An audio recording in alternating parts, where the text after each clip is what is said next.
Good day.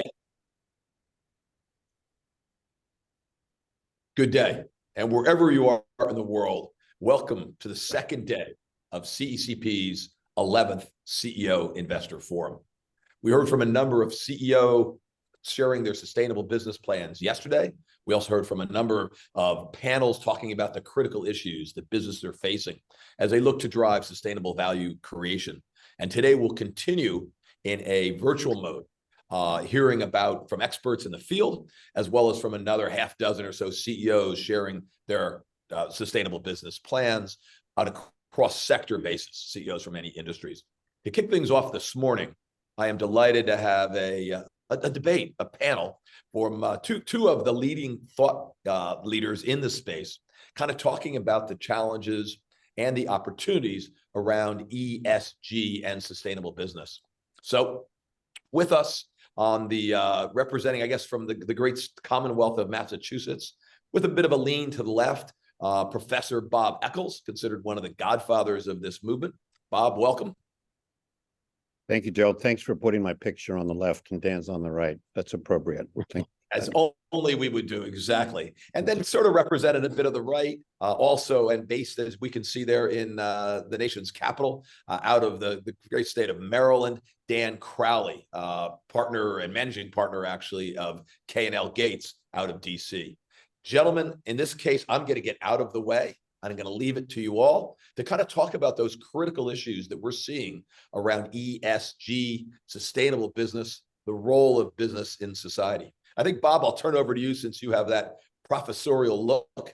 And by the way, for those looking in, not only that got the beard going on, but also the weights. And that isn't just the balance between of power, but that represents the weight that Bob is lifting physically as well as figuratively as he advances business on the sustainable course.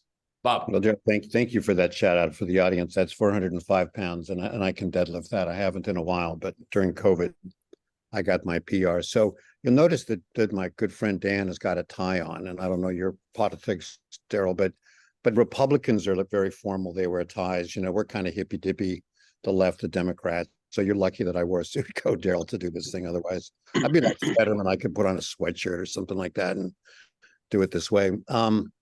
Maybe the way to start, Dan, is you and I have been working together for, I think it's pushing almost 18 months now, you know, in the ESG culture wars. Why don't you tell the audience kind of how that started? It's a fun story, and then we can kind of talk about what we've done together over the past 18 months and maybe talk about that legislation in the House from the Financial Services Committee and speculate a little bit about where we see this thing going over the next year, 5 years. Sound like fun? That sounds like a good idea. And I was a little concerned about the title of the session being an ESG debate, since you and I tend to agree on most of this stuff. But yeah. I think if we start at the beginning, that'll at least emphasize that we were at odds, at least at the start, which is to say that I had been reading a lot of your material. And for those of you that don't know Bob, he's a prolific author, and I can read about maybe 2/3 of the stuff he sends me. But one of them particularly struck me as counterproductive because he had been sort of attacking Republicans for, with an increasing sort of a crescendo. And then the final one, I sent him a note, and we hadn't been in touch. Do you remember the title?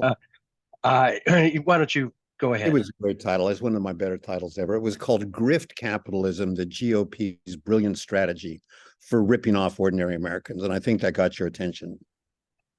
Well, it did. And I sent you an email saying a lot of the people you're writing about are going to be holding gavels in the not too distant future. And I don't think it's a good idea to be alienating them. It hurts the cause. And you responded with something along the lines of, well, find me one Republican willing to defend sustainability and I'll back off. So that's how we started working together. And I think it's safe to say that we agree on far more than we disagree when it comes to ESG. We have different approaches, obviously.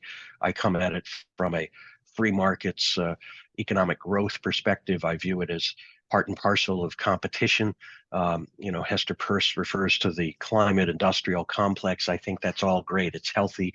It's creative destruction. It's the basis for capitalism. It's just the next iteration of it. And it's not a game changer. It's not we're focusing on profits one year and now we're focused on sustainability issues. They're accretive. It's another facet on the on the gem that is the U.S. capital markets.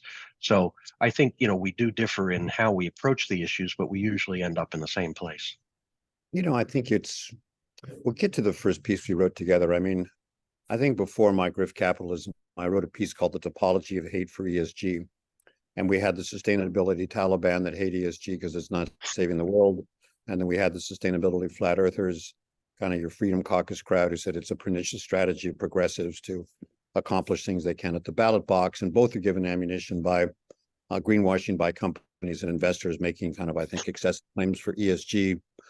But, when you get beneath the political theater, and there's a lot of it, and we can talk about that some, there's some core issues, and this is where we found common agreement early on. So tell the audience a little bit about that first piece we published in the Harvard Law School Forum on Corporate Governance, and then maybe also talk a little bit about our HBR piece, because that's really still the foundation of what the debate is today. Yeah. Well, the first piece, turning down the heat on the ESG debate, separating material risk disclosures from salient political issues, really, I think, is the foundation for the work that we've done over the last 18 months. It's a fairly detailed history of how we got where we are on ESG, really starting around the time of the tech bubble bursting with the bankruptcy of Enron and WorldCom, congressional enactment of the Sarbanes-Oxley Act, creation of the Public Company Accounting Oversight Board, and so forth. To my mind, that is the foundation that has evolved over the last 20 years that, first started with XBRL. You and Bob Herz wrote the book Value Reporting Revolution, which was, again, foundational in the value reporting revolution, taking the title, but it fits. And the first iteration was XBRL. ESG is the latest iteration, but it's a continuous evolution of investor desire for financially material risk disclosures. It really is that simple. And I think some of my friends on the right confuse the issues or conflate the issues with much broader political topics, most notably the Biden policy agenda. And if you look at, everything President Biden has said or done and boil it down into the big buckets, it basically is climate change and social equity. Obviously, more recently, we have significant international affairs, national security issues as well. But for the most part, his focus from the beginning of his presidency has been on climate change and social equity, which means that for political purposes in Washington, the E really is climate change and not much else. People aren't talking about plastics in the ocean or deforestation or any of the other things that are involved with sustainability. The S piece is simply human capital, and the G piece is proxy voting. And really, that encapsulates the current political discussion in DC, and it's why the House Financial Services Committee Republicans have, after exploring the full waterfront of possible issue areas to tackle, have really settled on proxy issues, and in particular three.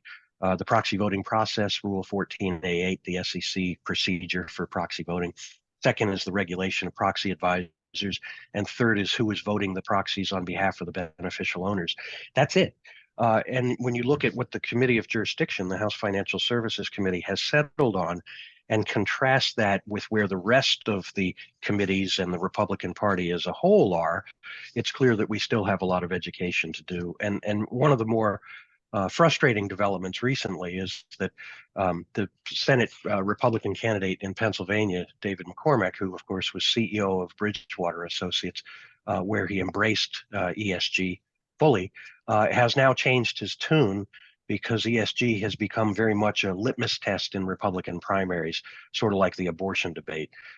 Which is unfortunate because it means that we're going to be living with this politicization of ESG through the next presidential election. So let me stop there, Bob, and get your reaction. I mean, the thing about McCormick is interesting, and I was thinking about this when we were talking about it at dinner last night, and then I read the piece. You know what I'm going to do with it.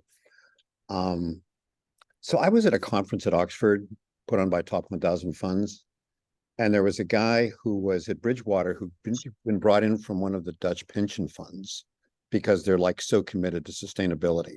And I had some conversations with them, and I want to follow up. And so, it's a little disheartening that someone like McCormick, who's a smart guy, right, feels the need to kind of pander to the Jim Comers and the Jim Jordans of the world. As you said, you've got all these different committees in the House holding these hearings. There was one decent hearing. It was the House Financial Services Committee with Patrick Brennan and Bill Huizenga. You know, the Comer stuff, these other things. I mean, it's just like the theater of the absurd. I think this red state legislation, which is only going to hurt the beneficiaries of their pension funds, is theater of the absurd.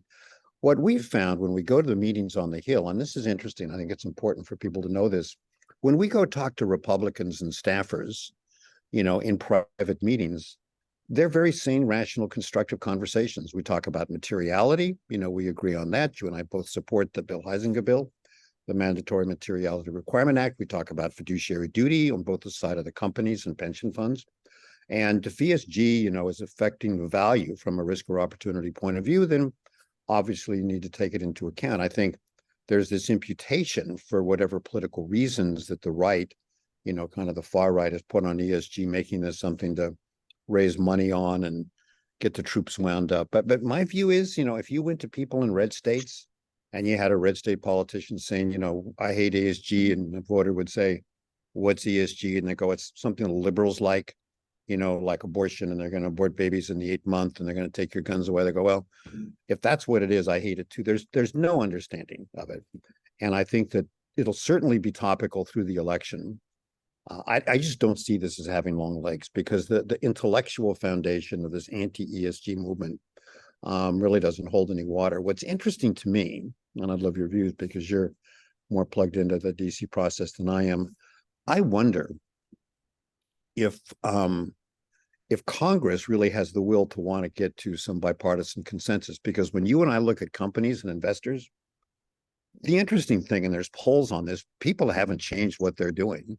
They talk about it a little bit more carefully and a little bit more authentically, and I think that's good. But are companies given up on dealing with, you know, social issues and environmental issues? No, the same with investors. But remember, we worked together. You were a big help. And I wrote that long letter to the House Financial Services Committee because they were going to have the hearings. And I kind of talked about 5 things: values-based investing, value-based investing, materiality, climate change, and SEC authority. And you sent it to all the members, majority and minority, of the House Financial Services Committee. And I'm a pretty thoughtful guy. I'm not sort of unknown, you know, in this thing. Maybe they don't know how much weight I can lift and the tire I can flip. What happened? Because they could have read it into the record. What happened when you sent this into the House Financial Services Committee? Well, the good news is that they all read it because we had a discussion about it. And to answer your question about whether there is a bipartisan consensus, the answer very clearly is no. Neither side sees advantage in agreement on these issues. And so, you know, we were able to discuss the written testimony, and I commend it to the viewers because it's probably one of the most authoritative, comprehensive overviews that was submitted to the committee. But the Democrats didn't want to submit it because you question whether there is SEC authority on Scope 3. And the Republicans didn't want to submit it because you said they very clearly have authority on Scope 1 and 2. And because you didn't fit the narrative on either side, they didn't choose to include it. But in the modern age, we were able to post it on a third-party website, and of course it's accessible and people can reference it because it was submitted to the committee in connection with that hearing. Whether it was technically included in the record is immaterial. But getting back to your comment about, you know, some of the other committees sort of looking like their inquiries are far afield, I'm compelled to point out as a former committee counsel that their job is to assert committee jurisdiction, and it's limited. In the case of judiciary, they have jurisdiction over antitrust issues, which is why they're applying antitrust to ESG. It doesn't mean it makes any sense.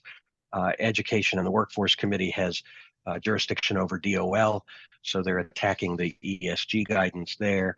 Ways and Means Committee has jurisdiction over the Internal Revenue Code, Section 401, the retirement provisions. So they've weighed in.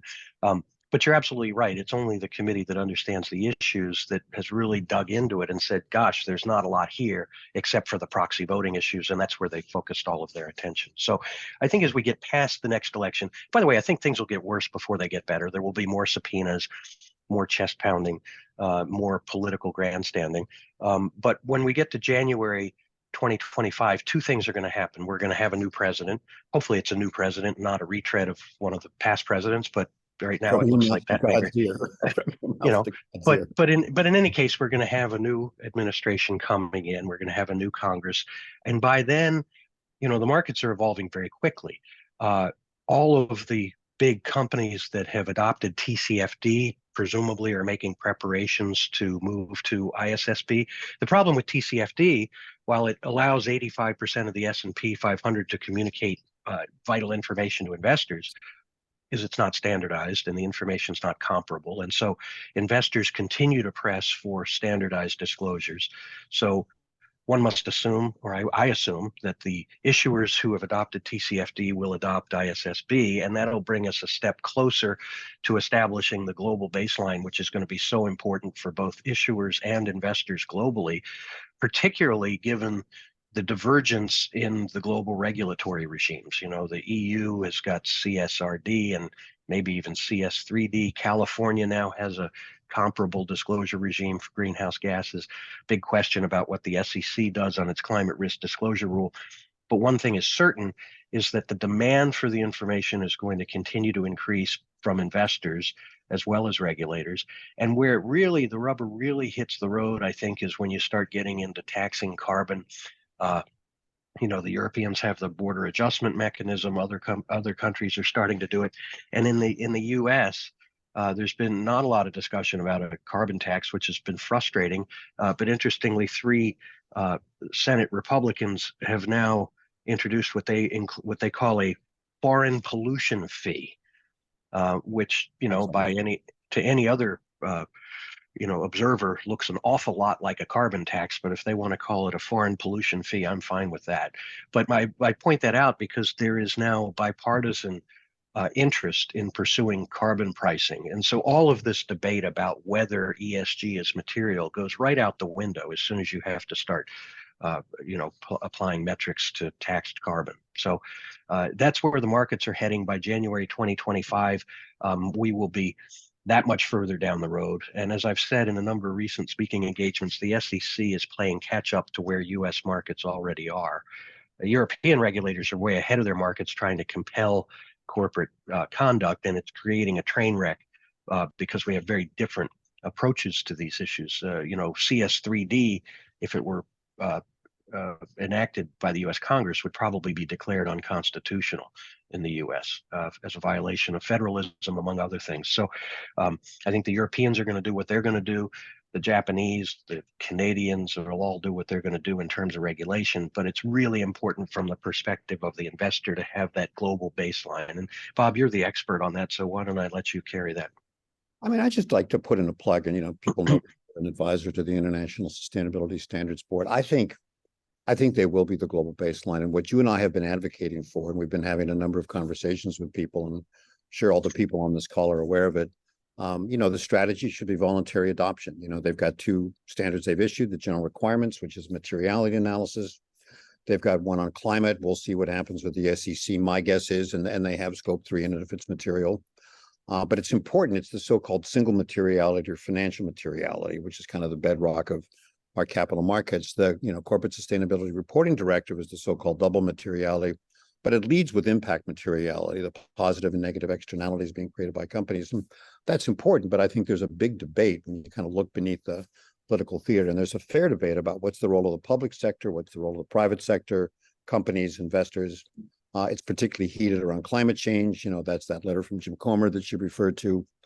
I think on the climate change, just, one quick piece on that is one of the, I think, very positive things that's come out of the work we've done together is over the past 18 months, I've met a number of conservatives, who are focused on climate change. Greg Goff, who's on the board of ExxonMobil from the Engine No. 1 campaign, Rich Powell at ClearPath, Philip Rossetti, who's at the R Street Institute. And I have to tell you, I find, and John Skirvin, who's going to be with us here today, at the conference we're at now, I think they're incredibly thoughtful, and I think in some ways much more practical about how to deal with climate change, than my crowd, where I think it's trying to lead too much with the financial institutions' foot. I think that's what's happening with GFANs. And one of the things I'd like to see, in addition to the sort of general conversation you and I are trying to facilitate between the left and the right on what ESG really is, its material risk factors for value creation, is to get that same kind of dialogue, around climate, because it's a problem that we're all facing. And I think your point about some kind of, carbon tax, if they want to call it a pollution tax, I wrote a piece on that. All the places that I cited were sort of center right think tanks and economists in favor of a carbon tax. And so, I think that's something that we should pursue. So I guess we've got a few more minutes left. Let me ask you this. Can I just make well, Go go ahead. I just wanted to make a point about the way forward, because, we do have a split politically in the U.S. We've got an increasing divergence between regulatory regimes, EU, UK, US, California. It seems to me that, we really do need a private sector solution to this. And that's why I come back to ISSB. If you look at the US capital markets, I would submit that GAAP is the crown jewel, which is established by the Financial Accounting Standards Board over an extended period of time with private sector input, stakeholder input and balancing of the countervailing interests over a long period of time to come up with the right standard. That's the right model, I think, for promulgating sustainability standards. Use the FASB FAF model to ensure that the standards are the best they can be, and by doing that, you keep politics out of it. It's not a question of personal preference or social policy objective. It's a question of materiality, and if it's financially material to investors, it should be disclosed, and the standards should be designed for that purpose and for no other. One thing I'll add, and I think we're going to have to wrap it up pretty soon, but you were right when you called out. So there was like all these issues kind of thrown up in these various committees, and the House Financial Services Committee, which has the expertise on this, came down to the 3 points that you talked about. So you and I did another webinar with Allison Heron-Lee, who is the former SEC commissioner, a Democrat, and was the one that really led on the climate disclosure rule. And then Tim Doyle, another Republican critter like you. Dan, we had 2 Republicans and we had 1 Democrat, and I was the moderator, and you're all lawyers, and I wasn't. I was at a competitive disadvantage. And obviously there was, some disagreement on things. But what was striking to me is when we got to the issues around kind of proxy voting and the role of the proxy advisory firms, that's a space where, there's bipartisan appetite to address these issues. And look, I'm kind of a glasses half full guy. I hope it isn't either one of the choices we've got now for president, but I think whichever way it goes, there is an opportunity, if there's the political will, to address some of these issues. And I'm guessing that, you're right, it's going to get worse before it gets better, but most of that's going to be political theater. I'll be shocked. Okay. And I've been wrong before, probably wrong more often than I'm right. I'll be shocked if 5 years from now, ESG is like this big thing that people are all getting bent out of shape about across the political spectrum. And I'd be willing to bet we're talking about issues other than climate by then as well. Yeah, and I hope so. So Daryl, I think we should flip this back to you, man. Gentlemen, thank you. Thank you for, at a time when our global online audience thinks all they can do in America is scream at each other from both sides of the political aisle. And at a time when for some ESG came to mean every single gauge or metric that a company could share, while others thought it really stood for evil socialist government. It is great to have a constructive conversation with people who have different views on other topics about what ESG is. It is part of a way to evaluate and look at businesses, material risks that didn't get captured in short-term look-back financials. And it's a big part of what we're doing here, both yesterday at our 11th CEO Investor Forum Day and today, to really have a good discussion about what are the material areas of the business they're focused on with their plans, as well as how investors can value those. So thanks to both. Any final comments from each of you? My final comment, Dan and first, he usually has the last word. I'll go and I'm going to give Dan the last word. So this is going to be an interesting experiment. Dan is the lead-off speaker at a responsible investor conference here in New York. And so we're going to bring some political diversity for my crowd. And I've promised him, that I'm the muscle. I'm going to protect him from all the liberals. And when you see the weights, I can do it. So Dan, anything you want to say about your opening remarks here in a few minutes? Well, my contention is that these are market forces at work. And if I were a CEO to an issuer, I would pay more attention to what the markets are demanding than where the regulators are, because ultimately sustainability is an investor relations issue, and I think it's important to keep the focus on investors and the information they need. The regulatory regimes will sort themselves out over time, but that's really the core of it, is the investor relations component. Thanks for the Gentlemen, opportunity. Dan, Bob, thank you so much. Great way to kind of kick off today's program and bringing some rationality and sanity to the conversation discussion. So thank you all. A pleasure. Take care, Thank man. you. Thanks. See you. Bye-bye. Bye-bye.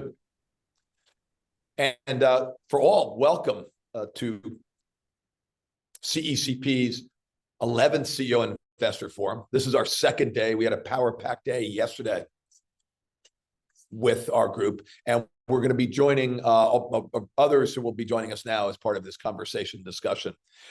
As we start off, I want to just kind of share a few perspectives about where we are as an organization at CCP, what this event is all about. So we do appreciate everybody here as we go forward, and we'll go to just a couple of slides to kind of get us set up.